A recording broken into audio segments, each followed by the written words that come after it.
Welcome, ladies and gentlemen. Welcome, children of God. Welcome, dearly beloved, to another day. This is the day that the Lord has made. We shall rejoice and be glad in it. And today we are continuing with our reading journey, with our Bible reading journey. It is a resolve, it is a commitment, it is a consecration to read through the Bible in 365 days. And this is day 108 of the 365 days. If you are watching via TikTok, this is day 108 of the 365 365 days Bible reading journey or Bible reading challenge. And this being our 108 day, we'll be reading a bunch of Psalms. We will be reading Psalm 17, Psalm 35, Psalm 54, and Psalm 63. And if you're watching on YouTube, we are on episode 141.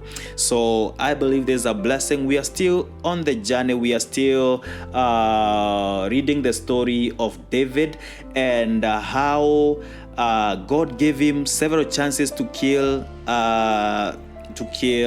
this guy, to kill King Saul, but he did not. He said, I will not lift my hand, to harm an anointed person.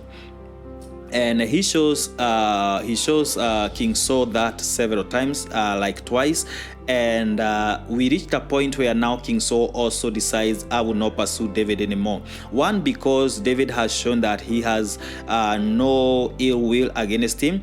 And also, number two, because we are told that David also ran off and went into exile for 1 year, 4 months into the land of the Philistines and dwelt there for 1 year and 4 months. And now we are going to read today the number of Psalms, or a few Psalms, a few songs that he wrote while he was there. And we will read Psalm 17 or Psalms 17, Psalms 35, Psalms 54, and Psalms 63. When I was being taught about how to interpret the Bible, I was told that the book of Psalms is like songs. So when we are talking of Psalms, we say Psalm number 17, Psalm number 35, Psalm number 54, and Psalm number 63. So that is what we are going to do today. And that is where our journey is. So we start with Psalm number 17, verse 1. The Bible says, a prayer of David. And the Bible says here, the right, O Lord, attend unto my cry, give ear unto my prayer, that goeth not out of feigned lips.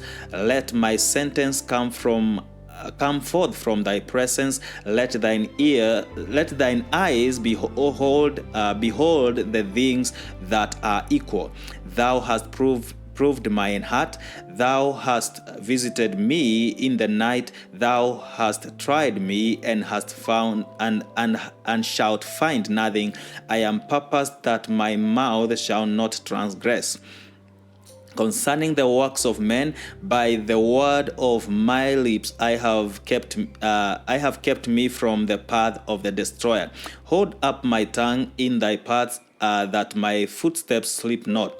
I have scored upon thee, for thou wilt hear me. O God, incline thine ear unto me, and hear my speech. Shew thy marvelous loving kindness, O thou that savest by the right hand, them which put their trust in thee, from those that rise up against them. Verse number 8 says, keep me as the apple of the eye, hide me under the shadow of thy wings, from the wicked that oppress me, from the deadly enemies who compass me about. They are enclosed in their own fat, with their mouth they speak proudly. They have now compassed us in our steps. They have set their eyes bowing down to the earth. Like a lion that is greedy of his prey, and as it were a young lion lurking in secret places. Verse 13 says, "Arise, O Lord, disappoint him, cast him down, deliver my soul from the wicked, which is thy sword." Verse 14, "From men which are thy hand, O Lord, from men of the world, which have their portion in this life, and whose belly shall thou fillest with thy hid treasure.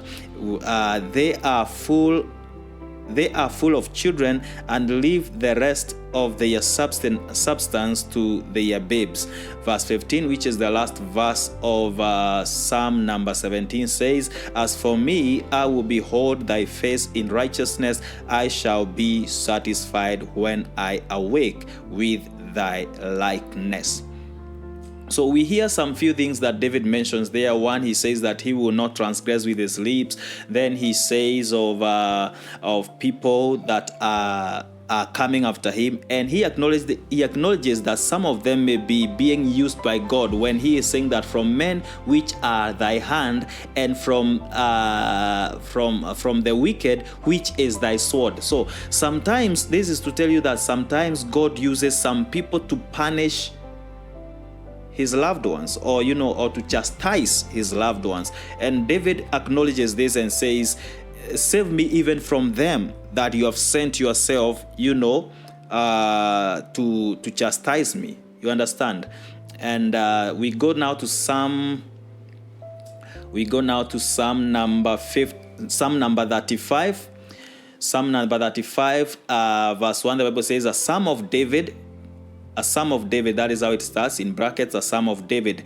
And it says, verse 1, "Plead my cause, O Lord, with them that strive with me. Fight against them that fight against me. Take hold of shield and buckler, and stand up for mine help. Draw out also the spear, and stop the way against them that persecute me. Say unto my soul, I am thy salvation. Let them be confounded and put to shame that seek after my soul. Let them be turned back and brought to confusion that devise my heart. Let them be as chaff before the wind, and let the angel of the Lord chase them. Let their way be dark and slippery, and let the angel of the Lord persecute them. For without cause they hid for me their nets in a pit, and without cause they have digged for my soul. Let destruction come upon him at unawares, and let his net that he hath hid catch himself. Into that very destruction let him fall. And my soul shall be joyful in the Lord, it shall rejoice in his salvation. All my bones shall say, Lord, who is like unto thee, which deliverest the poor from him that is too strong for him, the poor and the needy from him that spoileth him. Verse 11 says, "False witnesses did rise up, they laid to my charge things that I knew not. They rewarded me evil for good, to the spoiling of my soul. But as for me, when they were sick, my clothing was sackcloth. I humbled my soul with fasting and my prayer returned into mine own bosom." This is a very powerful part that we quote when we are fasting, when we are praying and fasting. We pray, we say we humbled, and David is talking about his enemies, people that that spoke against him. This also tells you that even so, pursuing David, he may have actually be influenced by some voices in his court that were telling him bad things about David that are not true. Verse 14, the Bible says, I behaved myself as though he had been my friend or brother. I bowed down heavily as one that mourneth for his mother. But in mine adversity they rejoiced and gathered themselves together. The abjects gathered themselves together against me, and I knew it not. They did tear me and ceased not. With hypocritical mockers in feast they gnashed upon me with with their teeth. Lord, how long wilt thou look on? Rescue my soul from their destructions, my darling from the lions. I will give thee thanks, and I'll give thee thanks in the great congregation. I will praise thee among much people. Let not them that are mine enemies wrongfully rejoice over me, neither let them wink with the eye that hate me without a cause. Verse 20 says, for they speak not peace, but they devise deceitful matters against them that are quiet in the land. Yeah, they opened their mouth wide against me and said, aha, our eye hath seen it. Verse 22 says, this thou hast seen, O Lord, keep not silence. O Lord, be not far from me. Verse 23, stir up thyself and awake to my judgment, even unto my cause, my God, my Lord. Judge me, O Lord, my God, according to thy righteousness, and let them not rejoice over me. Verse 25, let them not say in their hearts, let them not say in their hearts, so would we have it. Let them not say, we have swallowed him up. Verse 26 says, let them be ashamed and brought to confusion together that rejoice at mine heart. Let them be clothed with shame and dishonor that magnify themselves against me. Verse 27, let them shout for joy and be glad that favor my righteous cause. Yeah, let them say continually, let the Lord be magnified, which hath pleasure in the prosperity of his servant. Verse 28, which is the last verse of Psalm 35, says, and my tongue shall speak of thy righteousness and of thy praise all day long. That is where we put a pause. When we come back, we will continue with Psalm 54 and Psalm 63. When we come back, we continue with Psalm 54 and read also Psalm 63 as we finish our reading for today. May God bless you.